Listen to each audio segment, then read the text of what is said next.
Dando prosseguimento à nossa aula introdutória de econometria, hoje nós vamos falar um pouquinho do modelo de regressão simples, apenas em termos introdutórios também, porque na sequência das aulas nós vamos detalhar o processo de estimação e inferência no escopo da regressão simples.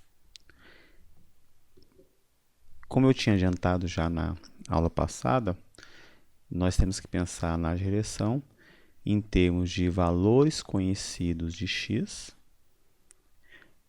ajudando a prever valores médios de y. Vamos tentar melhorar um pouquinho aquela elucidação que eu coloquei lá na aula anterior. Aqui nós temos um exemplo em que eu tenho o y, que é despesas de consumo semanal das famílias, sendo previsto por a renda dessa família. Então, nós temos uma amostra aqui de alguns indivíduos e a cada faixa de renda você tem coletado, você tem observado alguns valores de consumo dessa família, despesa de consumo dessa família. O que acontece? Se eu tirar uma média geral dessa amostra aqui, eu tenho uma média geral do Y de 121,2. 121 dólares, né? De gastos semanais com consumo, despesas de consumo de uma forma geral.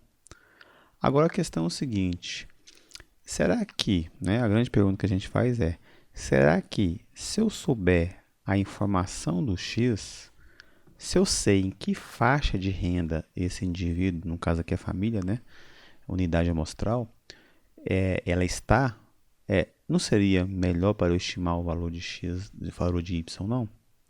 Então, vamos ver aqui. Olha só qual que é a ideia.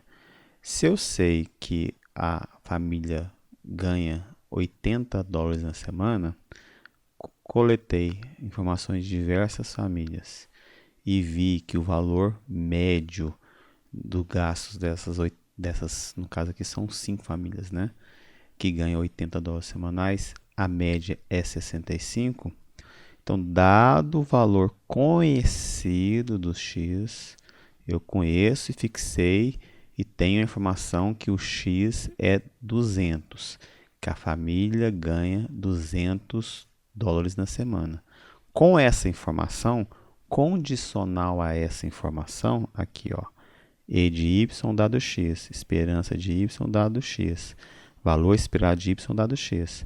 Com essa informação condicional anterior que eu tenho, que a família ganha 200, talvez a melhor estimativa para gastos de consumo, o meu Y, seja a média dessas 5 observações aqui, que são justamente as famílias nessa faixa de renda. Ora, quando eu calculo a média dessa faixa de renda, de gastos de consumo, eu tenho 137. Então, veja que com a informação de 80, uma média condicional à informação de 80 é 65. E uma média condicional à informação de 200, renda familiar de 200, é 137. Não é 121, como eu tenho a partir da média geral da população. Então, 121,2 é a minha média incondicional, considerando todas as observações. E essas médias aqui embaixo é condicional à informação que eu tenho do X, nesse caso específico aqui, condicional à informação que eu tenho da renda familiar semanal na família. Quando eu ploto isso aqui no gráfico, eu tenho situações como essa aqui, como eu já adiantei anteriormente. À medida que o X, que nesse caso aqui nosso é a nossa renda semanal, vai aumentando, o meu Y, que nesse caso aqui é a despesa de consumo semanal, vai aumentando também. Pode acontecer, numa situação como essa aqui, que eu tenho a informação que a família ganha 80 e gasta um pouquinho mais aqui, 75. Enquanto que tem a informação que uma família que ganha 100 gasta abaixo de 75, gasta 50. Beleza, mas em média, esse valor está aumentando à medida que o X aumenta. Então, essa que é a ideia do que a gente conversou lá atrás. Minha preocupação na análise de regressão é estimar os valores médios de y, dado os valores conhecidos de x. Nós podemos pensar, e é onde que faz sentido a gente pensar, tudo isso em termos de probabilidade. Ora, eu não tenho ali na primeira tabela 5 observações de indivíduos, indivíduos no caso aqui é a unidade amostral, né? De famílias que ganham 80 de renda familiar. Ora, se eu fazer uma ponderação igual aqui, de forma simples, eu posso pensar que a probabilidade desse indivíduo se encontrar, né, que ganha aquela renda, se encontrar na faixa de 80, é 1/5, por causa que a minha amostra aqui são 5 indivíduos.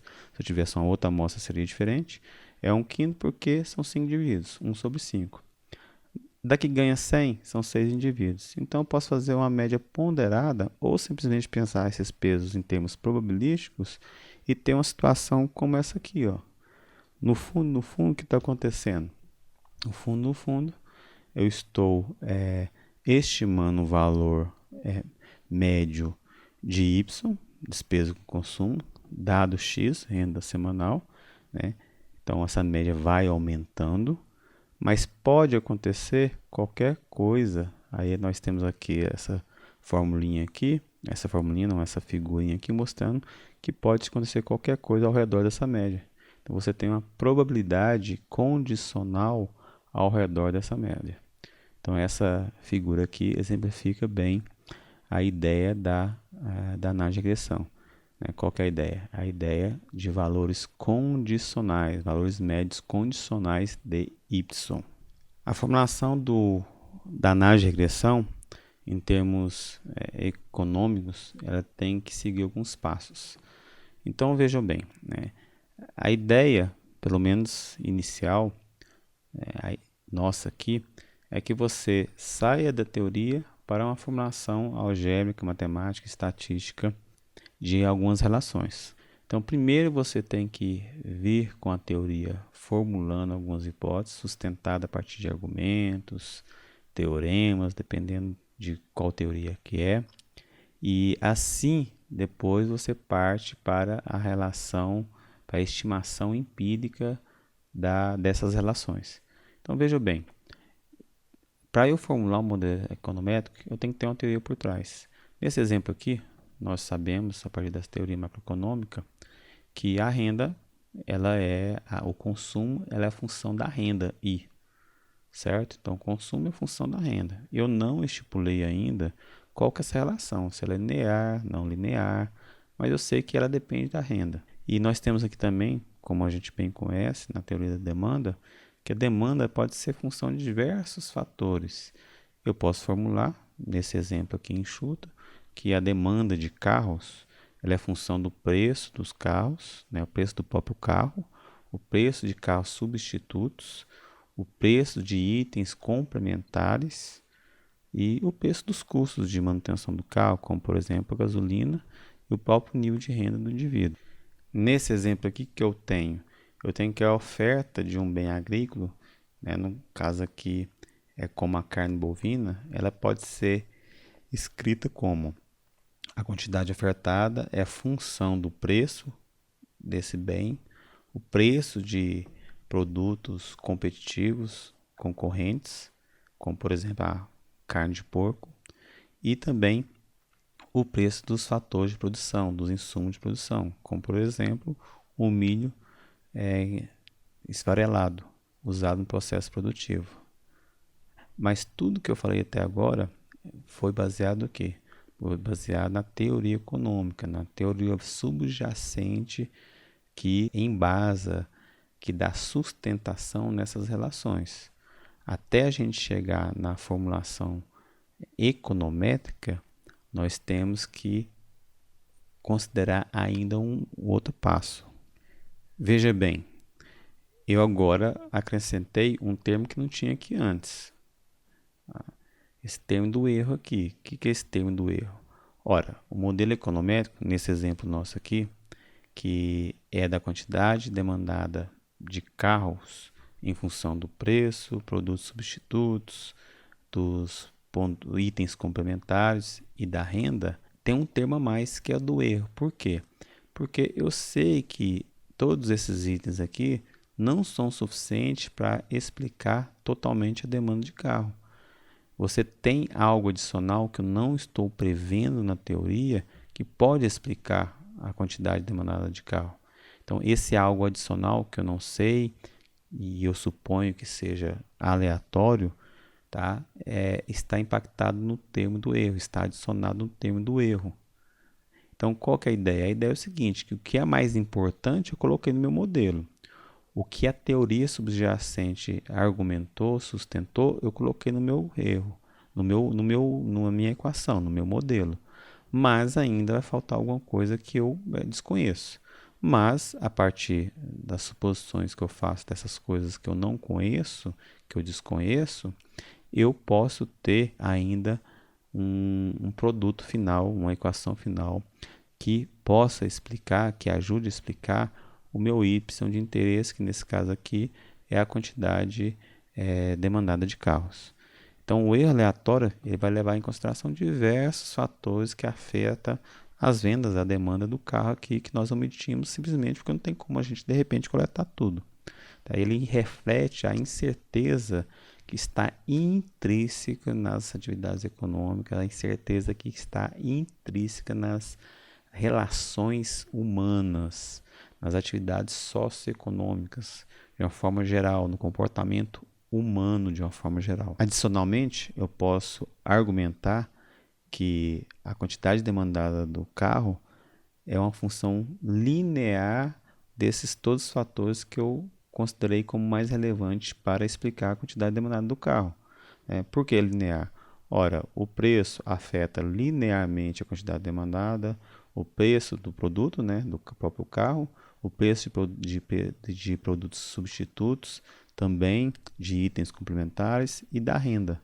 Então, eu posso assumir, como quase sempre a gente faz, que essa relação de dependência é uma relação linear. Essa relação linear, você pode escrever uma equação como essa aqui, já incluindo a incerteza que você tem na sua relação, porque você sabe que não vai conseguir prever todo o y apenas com esses fatores que você colocou, que a literatura colocou ou que você conseguiu coletar, devido, como a gente adiantou, a incerteza intrínseca nas relações econômicas, nas relações humanas, no comportamento humano. O erro aleatório, ele representa muitas coisas e é o foco no erro que está a essência da análise de regressão. Ele representa o caráter vago da teoria. A sua teoria não é totalmente precisa, está em evolução ainda, é nova, é recente, não conseguiu cobrir todos os aspectos necessários para explicar o fenômeno. Você não conseguiu coletar os dados todos, você tem variáveis omitidas ali que não foi possível coletar, você não teve tempo suficiente, você não teve dinheiro suficiente na sua pesquisa para tentar abarcar e considerar tudo que deveria ser considerado. Como eu já falei, intrinsecamente, por natureza, o comportamento humano é errático, não tem como a gente prever isso. Você não considerou na sua pesquisa variáveis tão boas assim, algumas proxies que não são adequadas, e simplesmente porque você não quer um modelo que considere tudo, certo? Ou que você, de repente, também especificou o modelo incorretamente. E quando eu falo em termos de regressão linear, eu estou falando regressão linear nos parâmetros, viu, gente? Eu não posso ter um y igual a beta 1, beta 2 e um beta 2 ao quadrado. Mas eu posso ter, certo? Eu posso ter uma situação como essa aqui, ó. Eu posso ter a variável não linear. Posso ter no meu modelo um x ao quadrado, um x ao cubo. Eu posso ter no meu modelo um log, ok? Eu posso ter isso. Então, quando eu falo em termo linear, é linear nos parâmetros. Nas variáveis, eu posso ter termos não lineares. Então, qual que é a ideia da função de regressão que eu tenho que estimar? Como a gente bem sabe, quase sempre eu tenho uma amostra para estimar os parâmetros da população, certo? Então, eu tenho uma amostra. A partir de uma amostra, eu vou estimar o que eu espero que aconteça na população. E de amostra para amostra, você pode variar os valores. Então, nós temos esse exemplo aqui. Você tem a amostra 1, a amostra 2. Estimei uma relação para essa amostra 1 aqui. Eu tenho uma reta. Estimei para essa relação 2 aqui. Eu tenho outra reta. Tá?